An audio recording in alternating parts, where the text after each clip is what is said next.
gobierno de Peña Nieto es el gobierno de la ingobernabilidad, la incapacidad, la corrupción y la impunidad. Eso ha pasado en cada protesta social desde el 1 de diciembre y es lo que sucede desde hace más de un mes con los maestros que protestan contra su reforma laboral disfrazada de educativa.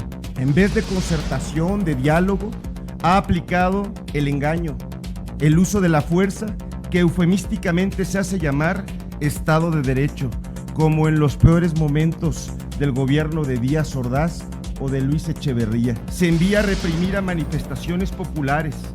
Están sustituyendo a los halcones de los 70s por supuestos anarquistas. Yo sí les quiero decir con toda claridad, y se lo digo con todo respeto al comisionado Manuel Mondragón, no va a alcanzar la policía para reprimir toda la protesta social. Este es el cuestionamiento que los mexicanos tendríamos que hacer al unísono a estos parásitos que están en el poder. Reclamarles ampliamente por el pésimo desempeño y por el grandísimo sueldo que se les paga, porque se les paga una fortuna y estos cuestionamientos son más que válidos, pero los tendríamos que estar haciendo todos nosotros. Roban, corrompen, reprimen y se justifican. Haremos un recuento del que verdaderamente mueve los hilos de lo que sucede en este país y desde cuándo. Hablaremos de los 186,000 millonarios en este país en contraposición con los 53 millones de pobres. Así también, un científico estadounidense afirma a través de su teoría que el cristianismo es una falacia, que nunca existió, que fue creado desde hace muchísimo tiempo para tener controlada, manipulada a la gente, para tener un orden social que predomina hasta nuestros días. Iniciamos.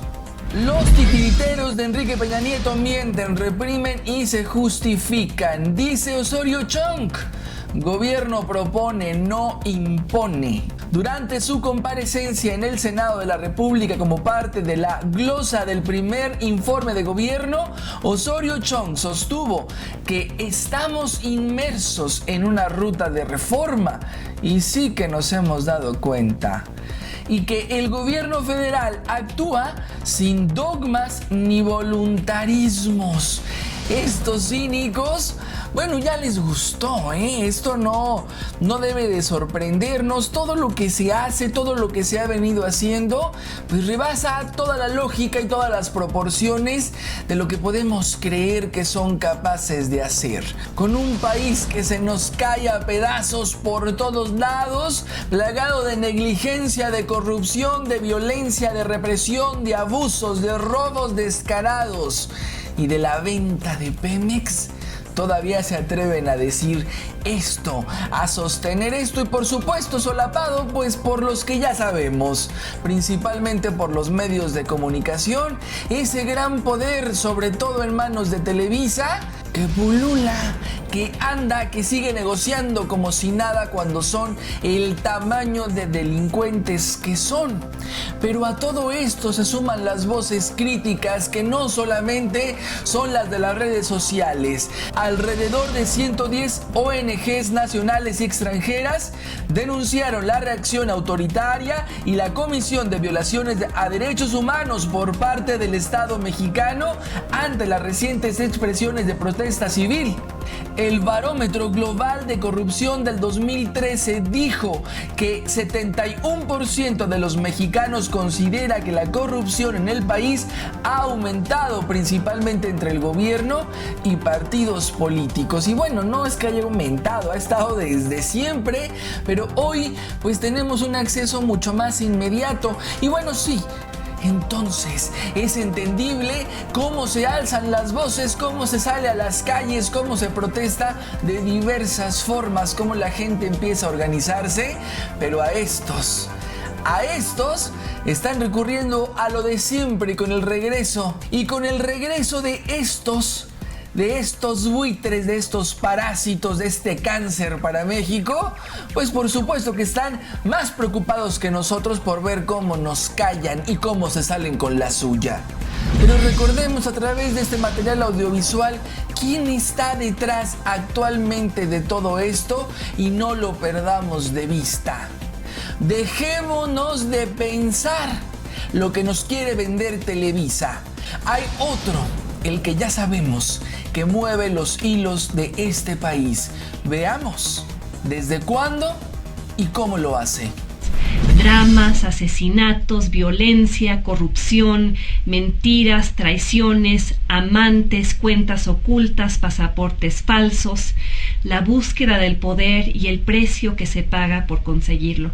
Esas son las historias que acompañan a la familia Salinas donde quiera que va. Plasman la forma en la cual la clase política se comportó y quiere seguirse comportando, de manera sórdida, de manera torcida, con amantes en México y cuentas en Suiza, con partidas secretas y testigos amenazados, con millones acumulados y juicios pendientes, rodeados siempre de fiscales que se suicidan, países que los investigan, colaboradores que desaparecen, cargos que no se pueden comprobar, exmiembros del gabinete que los acusan. Carlos Salinas de Gortari, un Don Carlos, sonriente, sagaz, visionario, dicen algunos, pero letal.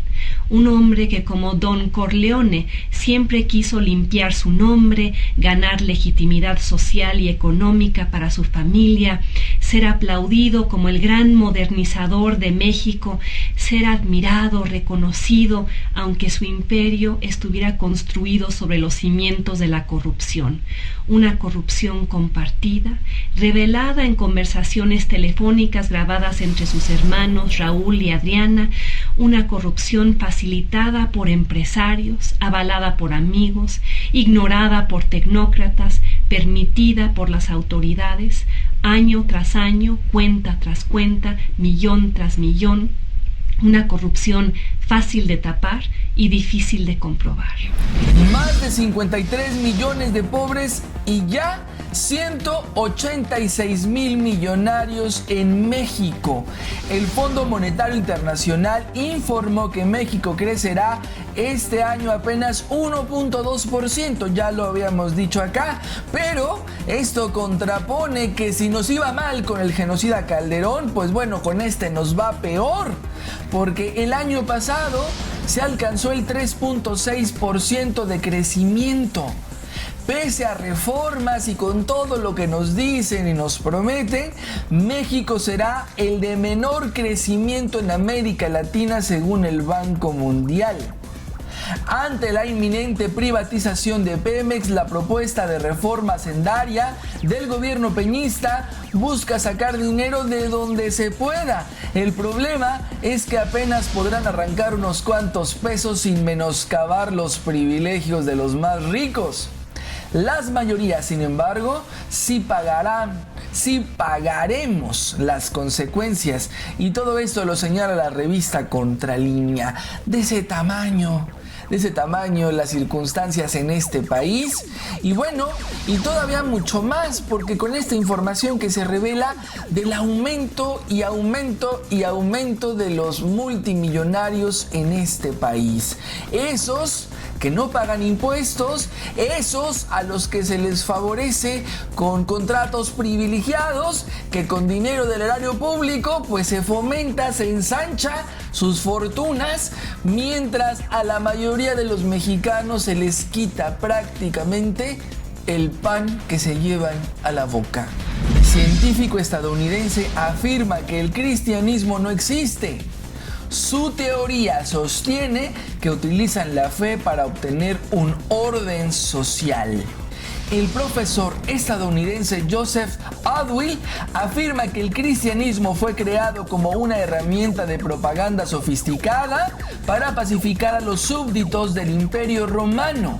Afirma que el Nuevo Testamento fue escrito por los primeros aristócratas romanos del siglo y toda la historia de Jesucristo fue inventada. Explica que se dio cuenta de la falsificación cuando estudiaba el único relato sobreviviente de Judea del siglo I, que según Adwill contiene decenas de paralelismos entre la vida de un emperador romano y la de Jesús en el Nuevo Testamento. Y dice: Presento mi trabajo con cierta ambivalencia, ya que no quiero causar ningún daño directo a los cristianos, pero es importante para nuestra cultura. Hay que saber la verdad sobre nuestro pasado para que podamos comprender cómo y por qué los gobiernos crean historias falsas y dioses falsos. A menudo lo hacen para obtener un orden social que esté en contra de los mejores intereses de la gente común. Todo esto lo afirma el científico Joseph Atwill. Y aunque pudiera parecernos demasiado monstruoso, demasiado poder entender cómo pueden operar a través de esto y con la cantidad de daño que se le ha hecho a millones y millones de gente en este mundo a través de las instituciones religiosas, es importantísimo que sepamos cómo opera esto, porque si en nuestro país está como está, también tiene una relación muy directa, muy estrecha con los que realmente controlan al mundo. La información la pueden encontrar en internet y nos daremos cuenta todos de quiénes son los que tienen el verdadero poder, aparte del Banco Mundial, aparte de Estados Unidos. ¿Quiénes y con qué hacen lo que hacen y dictan lo que dictan que debe ser en este mundo? Clasifican por razas, por estatus, por niveles socioeconómicos y muchos, o la gran mayoría, no tenemos cabida para ellos. Descubramos de una vez todo lo que hay, búsquenlo, está en internet. ¿Quién tiene el verdadero poder y quién da las órdenes en este mundo? Agradezco mucho a todos que estén en este espacio. Gracias por verlo, por comentarlo, por compartirlo en todas las redes sociales. Gracias. Todo lo que nos hacen llegar, por supuesto, que lo tomamos en cuenta, lo leemos. Muchas gracias a todos por estar. Excelente fin de semana. Nos vemos el lunes. Es un caso donde el debido proceso no fue cumplido. Bueno, pues se termina de traducir en su libertad. No se sabe cuándo puede hacer esto, pero desde luego hay una enorme expectativa de que así suceda. ¿Usted está preparado para la libertad? Desde un principio sí he sentido la libertad. ¿Por qué dice eso? Porque mi conciencia está limpia, Carmen.